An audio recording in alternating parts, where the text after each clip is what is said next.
오늘은 출애굽기 11장 12장에 있는 말씀으로 여호와의 밤이라는 제목으로 말씀을 나누려고 합니다. 봉독할 말씀은 출애굽기 12장 40절로 42절까지 말씀입니다. 출애굽기 12장 40절로 42절 세 절입니다. 우리 다 같이 함께 한 목소리로 봉독하도록 하겠습니다.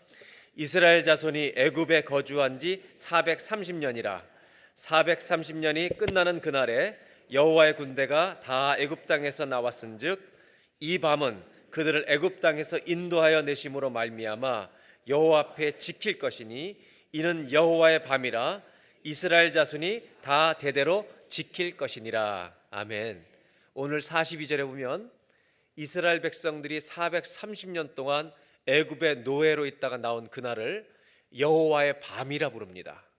그리고 이스라엘 자손이 이 날을 기억하여 지키라고, 이것이 바로 유월절입니다. 오늘은 우리에게도 뜻깊은 날입니다. 의미가 있는 날입니다. 오늘이 몇 월 며칠인지 아십니까? 6월 25일입니다. 우리 대한민국 사람들은 잊지 못할 역사의 날짜들이 있습니다. 그 날짜 중에 하나가 3.1절입니다. 그 다음이 8.15입니다. 이것은 우리의 민족의 자랑스러운 날들입니다. 그러나 6.25라고 하는 날은 또 가슴 아픈 날이기도 합니다. 참 잊을 수 없는 날입니다. 이스라엘은 출애굽기 11장 12장에서 이스라엘 민족 역사에 길이 남을 하루를 경험합니다. 430년 동안의 노예 생활이 끝나는 날입니다. 그날 그 밤에 하나님은 애굽에서 태어난 모든 장자들, 처음 난 모든 장자들, 심지어 가축에 처음 난 모든 짐승들까지 다 죽이십니다. 그러나 이스라엘의 모든 백성들은 손끝 하나 건드리지 않으십니다. 이것이 여호와 유월절입니다.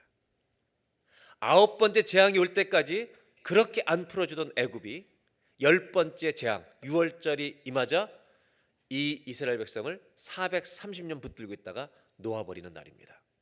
이 9가지 재앙과 10번째 재앙에는 차이가 있습니다. 이 9번째 재앙은 이스라엘 백성들이 가만히 있으면 되는 재앙이었습니다.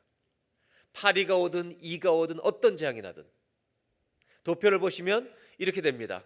이스라엘 백성들은 가만히 있으면 하나님이 모세 아론을 통해서 재앙들을 다 내리시는데, 특별히 사람의 목숨을 가지고 다루신 적은 이 9가지 재앙은 거의 없습니다. 10번째 재앙은 다릅니다. 이스라엘 백성도 가만히 있으면 죽습니다. 그래서 살기 위해서 한 가지를 하라고 합니다. 여러분, 이스라엘의 백성들이, 장자들이 살기 위해서는 한 가지를 해야 되는데 뭘 해야 됩니까? 어린 양을 잡아서 피를 문설주에 발라야 합니다. 그리고 9가지 재앙은 모세와 아론을 통했는데 10번째 재앙은 하나님이 직접 행하십니다. 그것을 출애굽기 11장 4절에는 이렇게 말씀하고 있습니다. 모세가 바로에게 이르되 여호와께서 이와 같이 말씀하시기를 밤중에 내가 애굽 가운데로 들어가리니. 여러분, 하나님이 인간의 역사 가운데 오시는 날 구원과 심판이 정확히 나눠집니다. 그리고 15절에 이렇게 말씀하십니다. 애굽 땅에 있는 모든 처음 난 것은 왕 위에 앉아 있는 바로의 장자로부터 맷돌 뒤에 있는 몸종의 장자와 모든 가축의 처음 난 것까지 죽으리니. 6절에 애굽 온 땅에 전무후무한 큰 부르짖음이 통곡이 있으리라. 7절입니다. 다 같이 봉독합니다. 그러나 이스라엘 자손에게는 사람에게나 짐승에게나 개 한 마리도 그 혀를 움직이지 아니하리니 여호와께서 애굽 사람과 이스라엘 사이를 구별하는 줄을 너희가 알리라 하셨나니. 이날 하나님이 이스라엘 백성과 애굽 사람을 완전히 구별하시는 날이 된다는 겁니다. 성경은 이렇게 보여줍니다. 하나님이 약속하신 때가 차면 하나님을 믿는 사람과 안 믿는 사람을 반드시 구별해내십니다. 그날이 우리에게도 올 것입니다. 이것이 바로 유월절의 사건이고 여호와의 밤이라고 하는 날입니다. 그리고 나서 하나님이 하시는 말씀이 있습니다. 이 날에 애굽 백성이 살기 위해서, 구별해내기 위해서 그냥 있으면 안 되고 조건이 있다는 것입니다. 어떻게 해야 너희가 구별됨을 받느냐면 12장 이제 3절부터 이 이야기가 소개되고 있습니다. 너희는 이스라엘 온 회중에게 말하여 이르라. 이달 열흘에 너희 각자가 어린 양을 잡을지니 각 가족대로 그 식구를 위하여 어린 양을, 가족대로 어린 양을 취하되, 어린 양을 잡는 겁니다. 4절, 어린 양에 대하여 식구가 너무 적으면 그 집의 이웃과 함께 사람 수를 따라서 하나를 잡고, 즉 한 사람당 한 마리처럼 보이는데 그게 아니라 이 양을 바치고 나면, 번제로 제물로 드리고 나면, 희생제물로 드리고 나면 이 양을 불에 구워서 같이 먹습니다. 한 마리를 잡아서 먹을 수 있는 분량만큼 한 마리 잡는 겁니다. 즉 대식가들은 두 사람이 한 마리 잡을 수도 있는 거고요. 보통 10명, 20명, 30명이 한 마리씩 잡는 겁니다. 그래서 실제로 이 조세푸스라는 이스라엘 역사가에 의하면 초대교회 역사에 아주 굉장한 기록을 남긴 분인데 하루에 20만 마리가 넘는 양을 잡은 기록이 있습니다. 그러니까 실제적으로 이런 제사가 드려졌다는 것을 의미합니다. 그렇다면 그 다음 절을 보겠습니다. 12장 5절에 너희 어린 양은 뭐가 없어요? 외흠이 없어야 돼요. 이 양이 누구를 상징하고 있죠? 예수님을. 왜 구약에 흠없는 양을 제물로 드려야 되냐면 흠없는 예수 그리스도께서 우리를 위해 죽으셔야 우리 죄의 사함을 받는 역사가 일어나고, 또 하나는 죄 사함만 받아서 구원받는 게 아니라 그 흠없으신 예수님의 의로움이 우리를 덮으셔야만 주의 나라에 들어갈 수 있기 때문입니다. 그래서 흠없는 양이라는 것입니다. 1년 된 수컷으로 하되 양이나 염소 중에, 양이 없을 때 염소 중에 취하고, 6절 이달 열 나흔 날까지 간직하였다가 14일을 간직하였다가 해질 때 이스라엘 회중이 그 양을 14일 동안 간직하다가 잡고, 7절 그 피를 양을 먹을 집 좌우 문설주와 인방에 그 피를 바르라는 것입니다. 그리고 11절에 넘어갑니다. 너희는 이것을 바친 다음에 그것을 이렇게 먹을지니 허리에 띠를 띠고 신발을 신고 손에 지팡이를 잡고, 즉 편안히 앉아서 먹지 말고 바로 뛰어나갈 것처럼 먹으라는 것입니다. 왜? 이 6월절이 오면 이 애굽에 430년 묶인 데서 해방되는 날이기 때문에 뛰어나갈 것이다. 자유와 해방을 누리게 된 날이기 때문에 이것이 여호와의 6월절이니라. 아멘입니까? 그리고 그 다음에 이제 12절에 이런 말씀이 있습니다. 내가 그 밤에 하나님이 애굽 땅에 두루 다니며 사람 짐승 막론하고 애굽 땅에 있는 모든 처음 난 것을 다 쳐서 죽이는데 애굽의 모든 신들까지도 내가 심판하리라. 나만이 여호와 하나님이라는 것을 알게 되리라. 여러분, 이 하나님을 믿기를 바랍니다. 그리고 13절에 결정적인 말씀을 하십니다. 내가 애굽 땅을 칠 때 그 피가 너희가 사는 집에 있어서 너희를 위하여 표적이 될지라. 그 피가 표적이 되는데 그 다음이 중요합니다. 내가 피를 볼 때 너희를 넘어가리니. 내가 피를 보고, 어린 양의 피를 바른 집을 보고 너희를 넘어가리니 재앙이, 심판이 너희에게 내려 멸하지 아니하리라. 아멘. 내가 피를 볼 때 너희를 넘어가리니, 영어 성경을 보시면 When I see the blood, I will pass over you. 내가 그 피를 보는 순간 너희를 pass over, 넘어간다는 것입니다. 그래서 넘어간다는 뜻으로 유월절이란 단어는 pass over 두 동사를 붙여서 한 단어가 유월절이 되는 것입니다. 여러분 따라 하실까요? 내가 피를 볼 때 너희를 넘어가리니. 아멘. 피를 보면 주님은 심판을 안 하신다는 것입니다.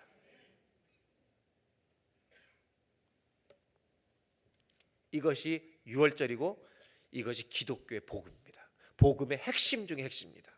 저와 여러분의 인생에 어떤 피가 있어야, 어린 양의 피가 있어야 여러분 심판을 면합니다. 그리고 나서 하나님은 이 복음의 핵심을 말씀하시고 이제 14절을 얘기하셨는데요. 여러분 잘 보세요. 이 어린 양이 예수 그리스도라는 걸 아는 순간, 즉 성경의 중심이 예수 그리스도라는 걸 아는 순간, 여러분 우리 모두 구약에서 예수님을 보게 되기 시작합니다. 여러분 구약에서도 그림자로 등장하고 있는 예수님을 보는 은혜가 있기를 바랍니다. 그런데 14절 하나님은 이제 이 유월절 하시고 중요한 한마디를 더 하십니다. 보겠습니다. 다 같이 한번 함께 봉독합니다. 너희는 이 날을 기념하여 여호와의 절기를 삼아 영원한 규례로 대대로 지킬지니라. 영원한 규례로 대대로 지킬지니라. 한 번만 하신 게 아니라 24절에 다 같이 읽습니다. 너희는 이 일을 규례로 삼아 너희와 너희 자손이 영원히 지킬 것이니. 유월절을 어떻게 지키래요? 얼마 동안? 그러면 오늘날에도 해당되는 거 아니에요? 저는 오늘 이 마지막 재앙을 통해서 이스라엘 해방되는 날, 즉 유월절 여호와의 밤이라는 제목으로 말씀을 나누면서 오늘 나누고 싶은 건 뭐냐면, 유월절을 영원히 지킨다는 게 오늘 우리에게 무슨 의미인가를 나누려고 하는 것입니다. 영원히 지킨다는 말은 지금도 지켜진다는 말입니다. 그런데 구약은 양을 잡는 제사였다면 신약은 어린 양의 보혈이 우리에게 있는 것입니다. 여러분, 예수의 피가 있으십니까? 유월절을 지키기 위해서 전제 조건이 하나 있습니다. 그것은 뭐냐면 우리에게도 유월절의 경험이 있어야만 지키는 것입니다. 그렇다면 저와 여러분의 유월절은 언제입니까? 저와 여러분의 유월절은 언제냐면 내가 하나님의 말씀을 듣고 하나님의 심판으로 죄와 사망과 진노 아래 있다는 걸 깨닫고 우리의 어린 양 구세주 되신 예수님을 믿는 그날이, 믿었던 그날이 저와 여러분의 진짜 유월절인 줄로 믿습니다. 내가 예수 믿은 날이 유월절입니다. 그날 여러분, 하나님의 심판이 우리 안에 있는 어린 양 예수의 피를 보고 이미 넘어간 줄로 믿습니다. 아멘입니까? 예수 믿는 사람에게는 여호와의 심판이 이미 지나갔다는 것입니다. 할렐루야. 우리 옆에 사람하고 축하해야 되지 않겠어요? 정말 예수를 믿는다면, 유월절이 있다면. 할렐루야. 주님의 심판이 지나가셨습니다. 한번 사랑의 인사 나누겠습니다. 심판이 지나가셨습니다. 예수님이 우리의 저주가 되셔서 여러분, 우리 위해서 그 저주를 당하셔서 여러분, 예수를 믿는 순간 하나님이 우리에게 향할 모든 심판과 저주는 예수님이 가져가신 줄로 믿습니다. 그렇다면 우리에게 이 유월절이 있다면 이 유월절을 지킨다는 것이 과연 무엇일까? 이것을 오늘 현대적인 의미를 좀 생각하고 한번 살아보자는 것입니다.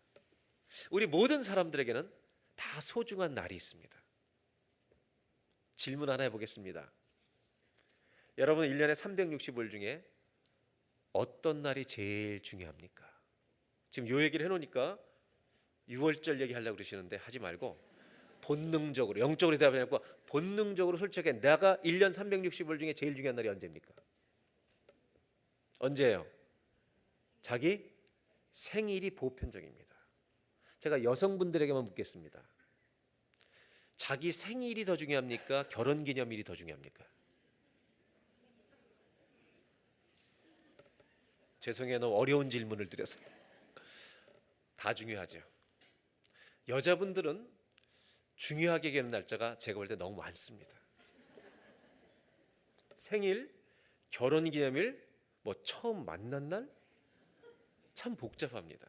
그래서 미국에 살고 있는 제가 아는 목사님은 아주 똑똑한 분인데요, 이 여성들의 고민을 알기 때문에 지혜로운 결정을 합니다.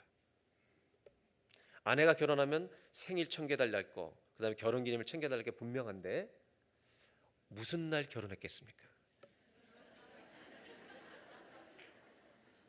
이분은 결혼 날짜를 그날 했습니다. 누구 생일날? 그 아내 될 분의 생일날 결혼했습니다. 241. 그분이 미국의 CCC를 섬기는 김동환 목사님입니다. 여성들 중에 이런 분도 있습니다. 자기 생일이 2월 5일이면 남편한테 이렇게 말해요. 자기는 매월 5일이 생일이라고. 1년에 12번을 생일을 해달라는 겁니다. 요거는 조금 무리한 겁니다, 여러분. 요거보다 지나친 분도 있습니다. 365일 생일이라는 겁니다. 여러분, 신혼 초에는 애교입니다, 이것이. 근데 50이 넘어서 그러면 좀 무례한 것입니다, 여러분. 여러분, 무리하지 마시기 바랍니다. 제 아내가 그런다는 거 아닙니다. 오해가 없기를 바랍니다. 그러나 여러분, 이렇게 생각해 보실까요? 만일 주님이 365일 자기를 기억해 달라고 하시면 365일을 나를 가장 소중히 여기는 날로 기억해 달라고 부탁하신다면 이것이 무리하시는 일일까요? 이것이 정말 무리한 일일까요? 당연한 일일까요? 예수님이 이렇게 말씀하십니다. 너희 하나님은 염려하지 말라고 말씀하시면서 산상수훈을 다 끝나서 마태복음 10장에 30절에 한번 볼까요? 다 같이 읽겠습니다. 시작. 너에게는 머리털까지 다 세신 바 되어. 하나님은 우리의 머리카락 개수가 몇 개인지를 다 아신다는 말은 우리에 대해서 모르시는 게 있어요, 없어요? 없다는 말입니다. 이것은 그런 뜻입니다. 그런데요, 전 이 말씀을 읽을 때 무슨 의미가 제한테 다가왔냐면 이런 의미가 느껴졌어요. 나는 너희를 이렇게 잘 아는데 너희는 나를 얼만큼 알고 있느냐? 하나님을 너희는 얼만큼 알고 있느냐? 나를 지금 이만큼 아는 것으로 이 정도 예배를 드린다면 나를 알면 알수록 너희 예배가 얼만큼 변하겠느냐? 너희 삶이 얼마나 바뀌겠느냐? 여러분, 하나님은 우리의 머리털까지 세신 바 된다. 하나님은 나의 모든 걸 하십니다. 여러분, 우리를 그렇게 돌보시겠다는 뜻으로만 해석하는 거 좋은 거지만 거기에 머물지 말고 반대로 우리는 하나님을 얼만큼 아나? 하나님을 더 한다면요, 우리는 더 깊이 예배하는 자가 될 줄로 믿습니다. 오늘 유월절을 영원히 지키라는 의미가 뭔가를 곰곰이 돌아오면서 저는 이런 결론에 도달했습니다. 유월절을 영원히 지키라는 말은 1년에 하루 1월 14일 유대인들이 정한 신학력 1월 14일이 유월절인데 이날 하루만을 지키라는 것이 유월절이 아니라는 것을 알게 됩니다. 유월절을 지키라는 것은 죽음에서 살아난 날. 여러분, 이날은 장자들 다 죽인 날이에요. 이때 가장 예민했던 사람들이 이스라엘 장자들인 거 아십니까? 이스라엘 장자들은요, 하나님의 심판이 지나갈 때 그날 밤에 계속해서 방 안에서 있다가 밖에 나갔다 왔다 갔다 계속했을 것입니다. 왜? 이게 제대로 칠해져 있나? 이 피가 제대로 있나? 이게 없으면 어떻게 된 거예요? 자기도 죽는 거예요. 여러분, 1년에 365일 예수의 피가 살아있다는 것을 날마다 확인하시기 바랍니다. 가장 긴장했던 사람들 장자입니다. 그 장자 중에 한 사람이 여호수아였다는 거 아십니까? 눈의 아들 여호수아.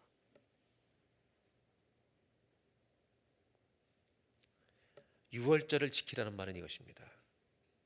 1년에 하루 유월절을 지키라는 말이 아니라 죽음에서, 다 애굽의 장자를 죽이는 죽음에서 피를 보고 살려주신 구원자이신 하나님을 1년에 365일 믿으라는 것입니다. 그래야만 너희 앞에 곧 펼쳐질 광야 같은 인생길에 찾아오는 수많은 위험을 구원하신 하나님을 믿고 나아가야 이기지 않겠느냐, 승리하지 않겠느냐. 그들은 곧 광야에서 엄청난 위험을 직면하게 될 것이기 때문입니다. 사랑하는 여러분, 여러분은 어떤 광야를 지나고 계십니까? 어떤 광야에 직면해 계십니까? 얼마나 요즘 병이 많습니까? 얼마나 많은 위험이 있습니까?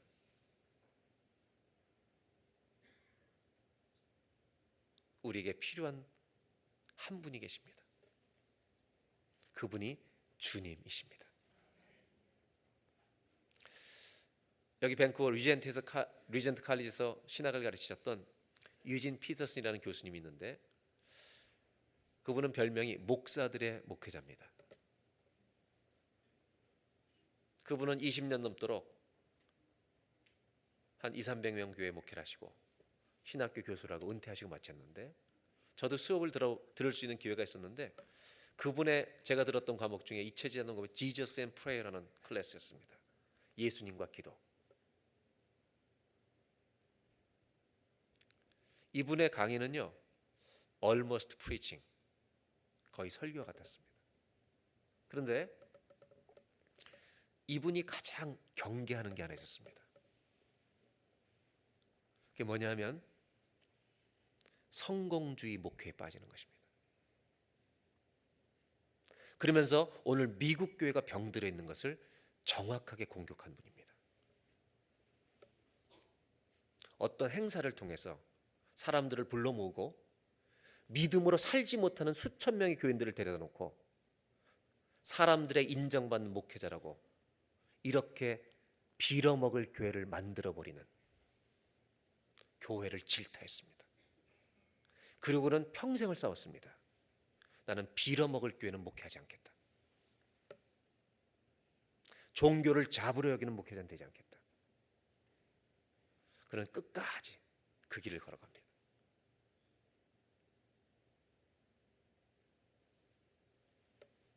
그리고 우리 현대 기독교인들이 이렇게 고민합니다. 세상은 성공을 구하고 있습니다.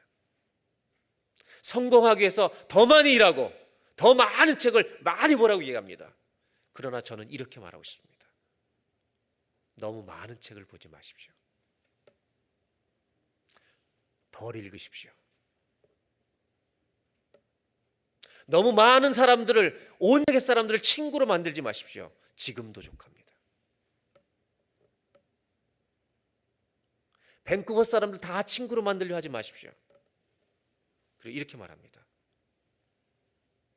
오히려 주님과 더 자주 만나십시오.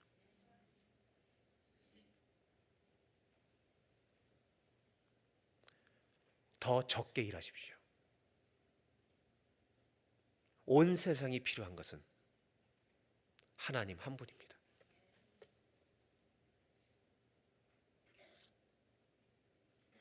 우리가 고통을 만날 때,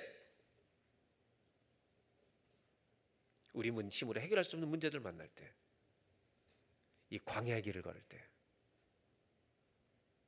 우리에게 필요한 것은, 가장 필요한 것은 물질이 아니라 주님입니다. 이것을 기억하는 것이 유월절을 지키는 것입니다.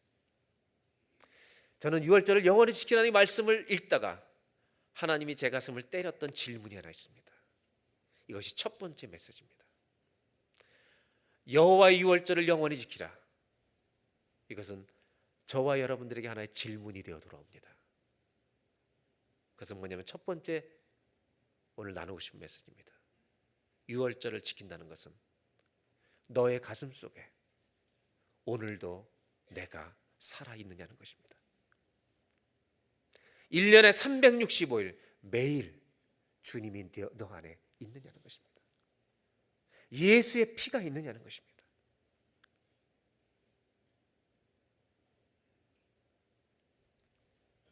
너는 오늘 나 없이 살아가고 있지 않느냐? 너 혼자 문제를 지고 쓰러져서 넘어져 있지 않느냐? 내가 너를 죽음에서 건져낸 구원의 유월절의 하나님 걸 믿고 산다면 네가 어떤 문제를 만나도 이기지 못하겠느냐? 나는 죽은 자도 살리고 죽어도 부활의 나라에 들어가기는 너희의 유월절의 하나님, 영원한 생명의 하나님, 네가 매일 필요한 만군의 여호와. 사랑하는 여러분, 매일 유월절을 사는 저와 여러분 되시기를 주의 이름으로 축원합니다. 두 번째로 나눌 것은 출애굽기 12장 26절 27절입니다. 이 유월절을 지키라고 하시면서 후손들을 위해서 이렇게 말씀하십니다. 이후에 너희의 자녀가 유월절을 지킬 때 묻기를 이 예식이 무슨 뜻이냐 하거든. 27절 다 같이 한번 함께 봉독합니다. 너희는 이르기를 이는 여호와 유월절 제사라. 여호와께서 애굽 사람에게 재앙을 내리실 때 애굽에 있는 이스라엘 자손의 집을 넘어사 우리의 집을 구원하셨느니라 하라 하매 백성이 머리 숙여 경배하니라. 여러분, 이 다음 세대 이제 애굽을 탈출한 다음에 유월절을 계속 지키게 된다면 자녀들이 이게 왜 지킵니까? 라고 물어볼 때 뭐라고 말할 거냐 이거예요. 우리 한국 사람들도 전통적인 이런 이야기들이 있습니다. 우리 부모님 세대 때는 아이들이 밥을 안 먹으면 이런 얘기를 꼭 하셨습니다. 우리는 6.25 때 먹고 싶어도 먹을 게 없었다. 저는 제가 만났던 교인분 중에 이런 재미있는 남자를 만났습니다. 아들 레미가 2세로 여기 태어났는데 하도 속을 썩이니까 6.25 땐 뭐 먹었는지 알아? 먹을 게 없었어. 그러면 이 아들은 라면 왜 없었어요? 이렇게 물어보잖아요. 근데 이 아버지가 그렇게 아이를 야단치네. 이분이 6.25를 안 겪은 분이었습니다. 1959년생. 그래서 저는 그때 뭘 느꼈냐면 체험하지 않고도 체험한 것처럼 말할 수 있는 거구나.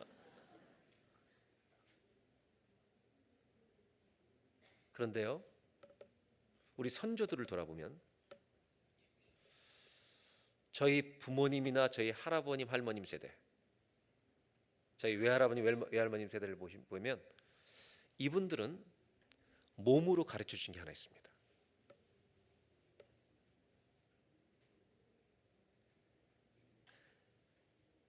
그건 뭐냐면 온 삶의 중심에 넘버원이 뭔지 아십니까?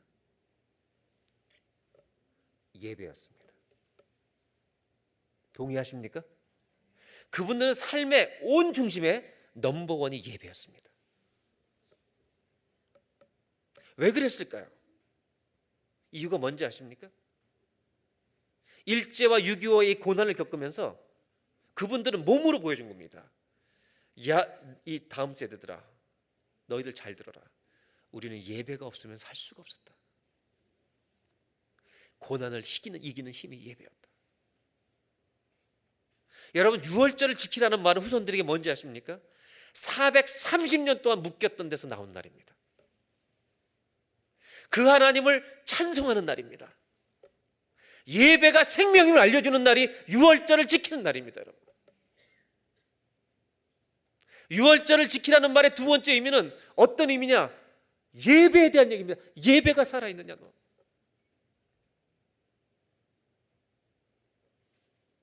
여러분, 놀라운 거 아십니까? 이스라엘 백성이 애굽을 430년 만에 탈출했을 때 얼마나 기뻤겠습니까? 우리는 일제 36년을 지냈는데요, 430년이면 10분의 1도 안 되는데 우리는 아직도 일본이 치가 떨려요.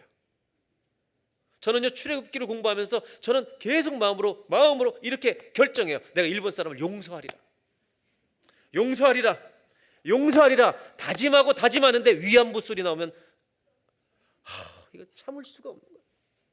독자만 나오면 흔들리는 거야. 내가 도도 필요 없어. 독자만 나오면 돼요. 근데 430년 동안 지배를 받았다는 것은 다 잃어버린 것입니다. 거기서 나온 날입니다. 이게 무슨 날이냐고 자녀가 물어보면 하나님이 우리를 살려주신 날이야 이놈들아.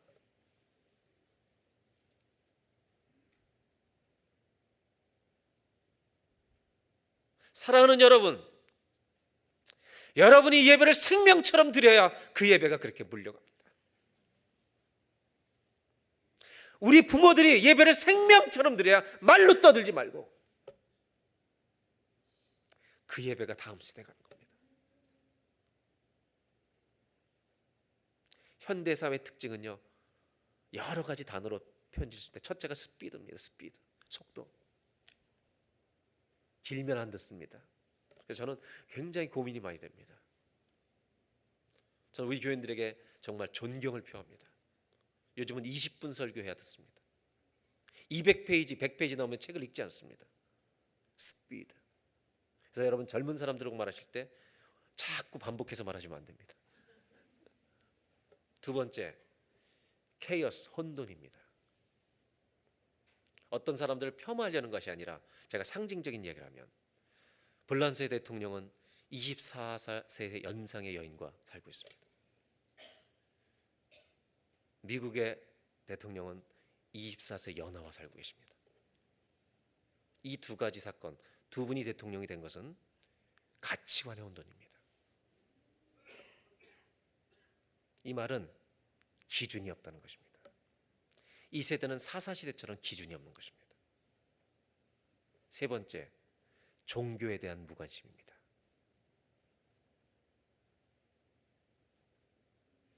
Religious ignorance, spiritual ignorance, 영적인 것에 대한 무관심입니다. 왠지 아십니까? 이유는 딱 하나입니다. 지금 이 세계는요, 사람이 중심입니다.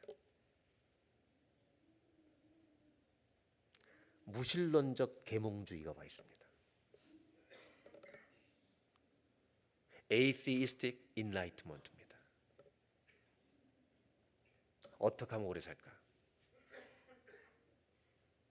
어떻게 하면 건강할까? 어떻게 하면 영어 공부 안 하고 브레인 칩을 넣어가지고 불어를 막 할 거야?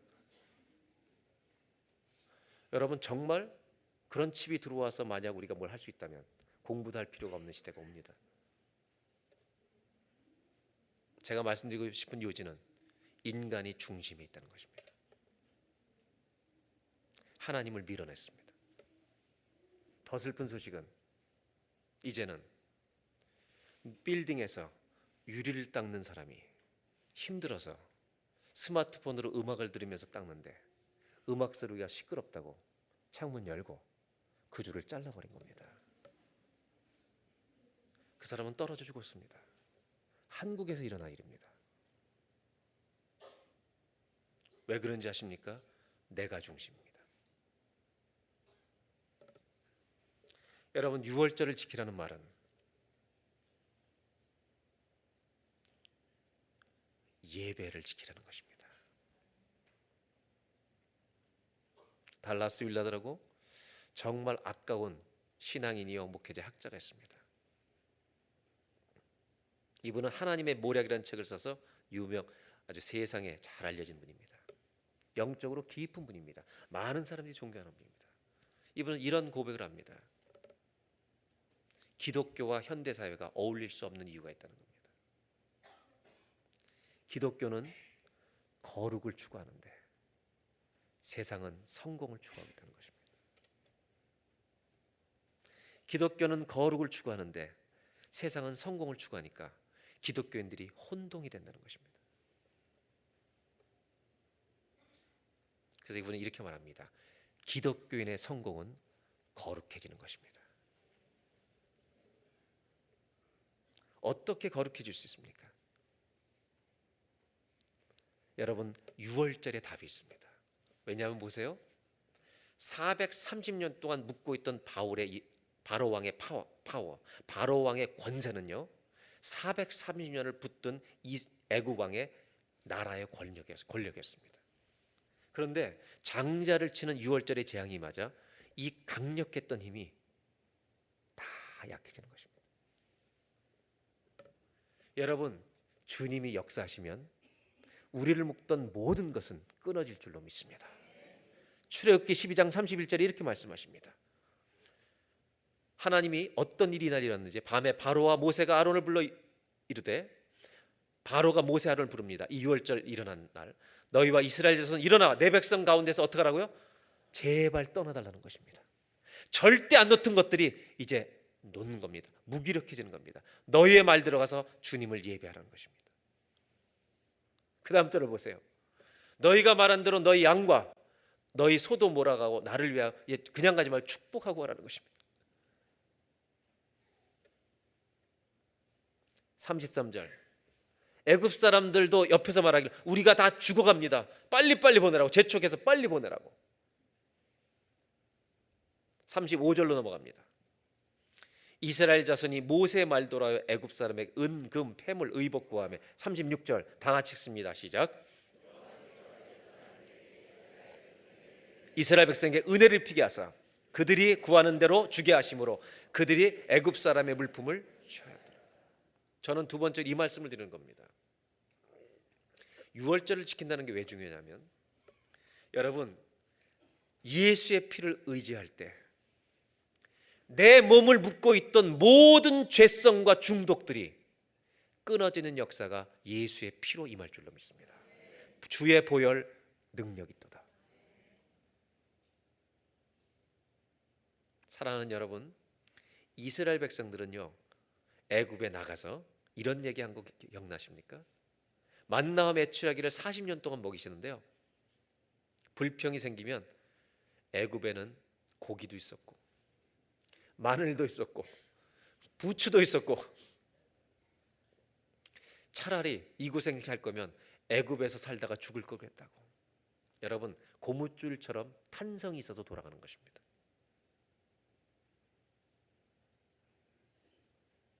이 말은 무슨 말인지 아십니까? 이스라엘 백성들이 고통이 오니까 예배가 죽어버렸다는 것입니다. 하나님을 더 이상 예배하지 않는다는 것입니다. 여러분 생각해 보세요. 영적 침체가 일어난 사람의 특징은 예배가 무너진 것입니다. 그리고 이렇게 생각해 보세요. 예배가 무너진 사람은 뭘 예배하는지? 자기를 예배합니다.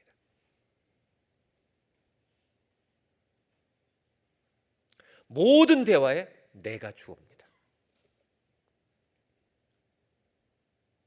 저는 유월절을 영원히 지키라, 이 말씀이 두 번째 질문으로 제 가슴에 다가왔습니다. 그것은 뭐냐면 이것입니다. 오늘 너는 무엇을 예배하고 있느냐? 누구를 예배하고 있느냐? 하나님을 예배하는 자는 묶임에서 자유케 될 줄로 믿습니다. 주의 영이 계신 곳에 자유함이 있느니라. 여러분, 오늘 예배가 유월절의 예배를 우리가 드림으로 말미암아, 죄송하지만 여러분이 원하지 않는 중독에 묶여있던 분들이 430년에서 끊어지는 것처럼 끊어지는 날이 되시기를 주의 이름으로 축원합니다. 마지막 말씀을 나누려고 합니다. 하나님은 얼마나 이 예배를 소중히 여기셨냐면, 만약에 시체를 만져서 레위기법에서 부정해지는 경우가 있을 수 있잖아요. 부정할 경우에 유월절 제사를 못 드리면 어떻게 합니까? 질문합니다. 여행을 갔다가 못 돌아서 못 지키면 어떡합니까? 그때 민수기 9장 6절에 하나님이 모세를 통해서 답을 주시는데요. 보세요. 유월절을 지킬 수 없는 사람들, 시체로 말미암아 모세와 아론 앞에 질문하는데 7절, 그에게 이르되 우리가 사람의 시체로 말미암아 부정하게 되었거니와 우리를 금지하여 이스라엘 자손과 함께 정한 길에 여호와께 헌물을 드리지 못하게 하시면 어찌함입니까? 그때 모세가 기다리라고 말합니다. 8절, 내가 여호와께서 어떻게 말씀하시는지 기도하고 듣겠다고. 9절, 여호와께서 모세에게 말씀하시는데 여러분 놀라운 일입니다. 10절, 이스라엘 자손에게 말하리라. 너희나 너희 후손 중에 시체로 말미암아 부정하게 되든지 먼 여행 중에 있다 할지라도 다 여호와 앞에 마땅히 유월절을 지키되. 여기까지입니다. 혹시 못 지키게 된 사람은 어떻게 해야 될까요? 1년 뒤에 해야 되나요?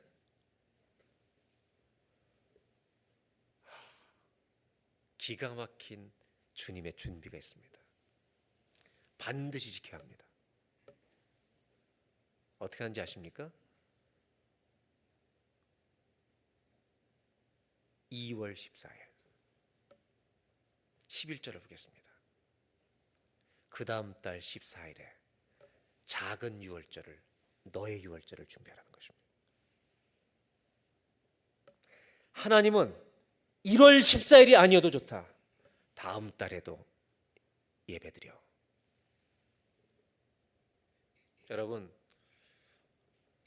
여자분들 남편한테 내 생은 매월 며칠이야 이렇게 얘기하는 것은 주님 자리에 올라가는 겁니다. 하나님은 예배가 이렇게 중요하기 때문에 우리 인생에 빼놓을 수 없는 게 예배다. 마지막으로 말씀드리는 게 뭔지 아십니까? 유월절은 과거, 현재, 미래로 연결됩니다. 과거는 구약의 유월절이고요, 신약 예수 그리스도를 믿음으로 예배하는 것은 오늘의 유월절입니다. 그런데 유월절은 얼마 동안 지킨다고요? 여기에 답이 있습니다. 미래의 유월절이 있는 걸 아십니까? 요한계시록 5장 11절을 보겠습니다. 천국에서 일어날 일입니다.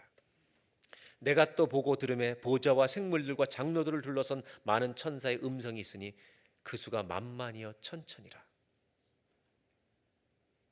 그 다음 12절, 큰 음성으로 이르되 죽임을 당하신 어린 양은 능력과 부와 지혜와 힘과 존귀와 영광과 찬송을 받으시기에 합당하도다. 아멘입니까? 이 죽임을 당하신 어린 양이 누구라고 생각하십니까? 할렐루야. 우리가 천국 가서 여러분 영원한 유월절을 지키게 될 것입니다. 할렐루야. 5장 13절은 다 같이 읽겠습니다. 내가 또 들으니 하늘 위에와 땅 위에와 땅 아래와 바다 위에와 또 그 가운데 모든 피조물이 이르되 보좌에 앉으신 이와 어린 양에게 찬송과 존귀와 영광과 권능을 세세토록 돌릴지어다. 아멘. 아멘입니다. 어떤 일이 일어날지 아십니까? 천국에 들어가서 우리는 죽임당하신 어린 양을 찬송하는 유월절 예배를 천국에서 또 드리게 될 것입니다.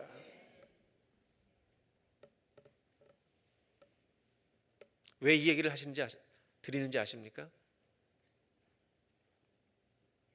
우리는 성공지향적이기 때문에, 돈을 예배하는 세대이기 때문에 우리는 3년, 10년, 20년은 준비해도 영원한 천국이 희미해져 가고 있습니다. 주님은 유월절을 지키라는 말씀 속에 우리에게 이렇게 말씀하십니다. 너 어디로 가고 있는지 아니? 너의 인생이 지금 어디로 가고 있는지 아니?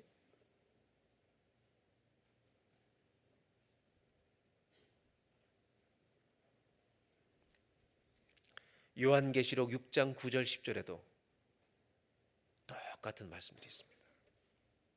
보좌에 앉으신 이와 어린 양. 괜찮아요. 보좌에 앉으신 이 우리 성부 하나님, 어린 양 예수 그리스도. 여러분 우리는 그분께 가는 겁니다. 그 천국에서 그분을 찬송하고 예배하는 천국의 유월절 잔치에 참여하는 것입니다. 그래서 여러분 찬송 많이 부르다 가셔야 합니다. 아멘. 거기 가면 내가 살아가는 동안 이런 노래 안 부를 겁니다. 거기서는. 저는 이 말씀을 유월절을 영원히 지키라는 말씀을 묵상할 때 하나님이 마지막 저에게 던지신 질문이 있었습니다. 이것입니다. 세 번째 마지막 나누고 싶은 건데요. 너는 나를 만날 준비가 되어 있느냐? Are you ready? 너 나 만날 준비 돼 있니? 오늘 와도 되는 거니? 너 오늘 나한테 와도 되는 거니?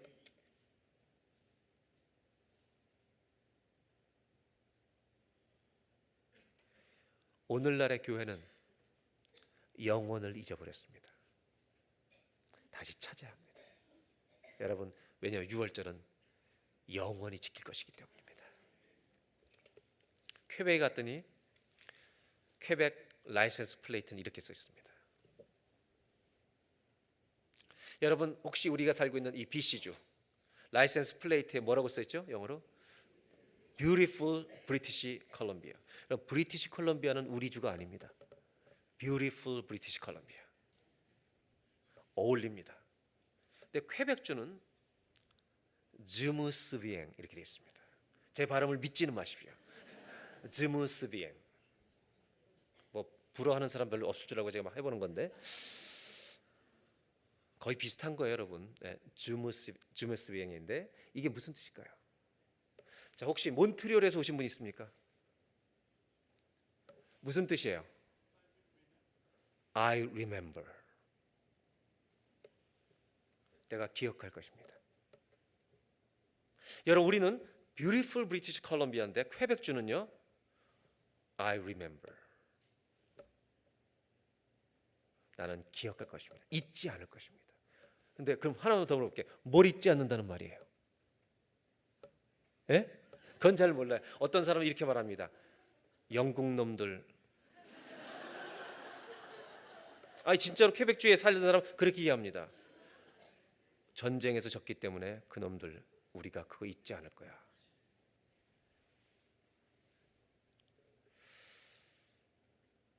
이분들에게 물어봤습니다. 한 캐네디안이 이렇게 답합니다. 우리가 이 글을 쓰는 것은 어디로부터 왔는지 알면 어디로 가는지를 잊지 않을 것입니다. 이런 뜻이라는 것입니다.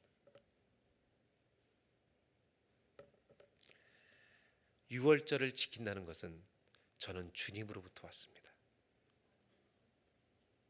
주님이 생명의 주인이십니다. 저는 주님께로 돌아갈 것입니다. 이 고백입니다. 마지막으로 보네포 목사님 이야기를 하나만 해드리려고 합니다. 한 글을. 보네포 목사님은 독일에서 20대 신학 박사가 된 천재입니다. 그리고 히틀러 반대 운동을 하다가 결국은 잡혀서 처형된 분입니다. 이분의 책은 수많은 신학자들의 박사학위 논문 대상이 됩니다. 이분은 인생을 마치면서 그 혹독한 고통 속에 인생을 마치면서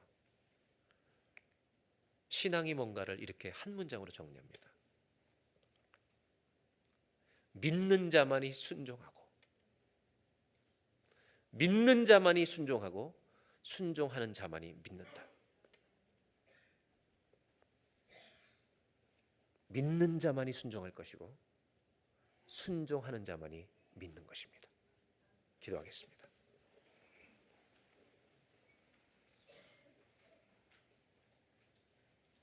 하나님은 오늘 우리에게 질문하십니다.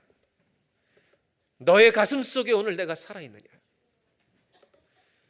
너 나 없이 혼자 지금까지 살아가는 거 아니냐? 유월절을 지키라는 말은 바로 이것입니다.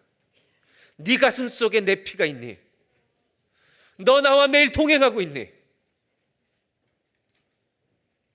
유월절을 지키라고 후손들에게 얘기하라는 것은 다른 것과 예배를 거래하지 말라는 것입니다. 유월절 신앙은 배고파도 가난해도 병들어도 광야에서 죽어도 주님을 믿겠습니다. 이것이 유월절 신앙입니다. 그 믿음을 가질 때 모든 묶임에서 끊어지리라. 질병에서 자유케 되리라. 중독에서 자유케 되리라. 이 시간 다 같이 한번 합심해서 기도할 때 하나님 1년에 365일 주님과 동행하는 우리가 되게 하여 주시옵소서. 하나님 예배가 생명인 저희들이 되게 하여 주시옵소서. 아무 것과도 예배를 거래하지 않겠습니다. 하나님 다 같이 한번 합심하여서 주여 내가 주님 만날 날을 준비하며 살겠습니다. 다 같이 한번 평생의 유월절을 지키는 저희들이 되게 하여 주시옵소서. 기도하겠습니다. 하나님 아버지, 하나님은 우리의 구원자이십니다. 하나님은 우리의 생명이십니다. 유월절을 지키라는 이 말씀의 의미가 어떤 의미인지 하나님 알게 하여 주시옵소서. 깨닫게 하여 주시옵소서. 살게 하여 주시옵소서. 유월절을 영원히 지키라고 하셨습니다. 이 말은 우리의 삶 속에 유월절 신앙을 가지라는 것입니다. 하나님 우리 가슴 속에 내 가슴 속에 오늘도 예수님이 살아있습니까? 주님 없이 살고 있는 것은 아닙니까? 오늘 주님 물어보십니다. 너는 무엇을 예배하는 자냐? 너는 무엇을 예배하고 있느냐? 우리가 예배하는 것이 우리를 지배하는 것입니다.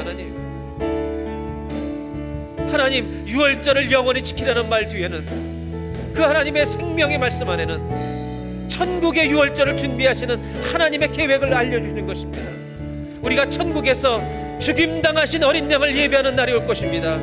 찬송과 영광과 존귀 받기에 합당하신 주님, 그분을 찬송하는 천국의 유월절을 준비하는 우리 모두가 되게 하여 주시옵소서.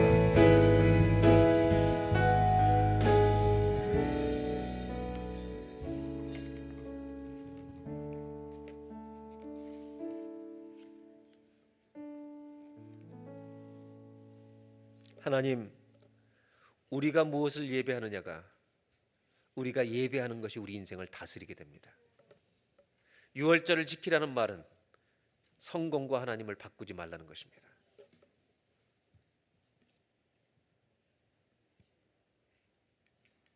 아무 것과도 예배를 거래하지 말라는 것입니다.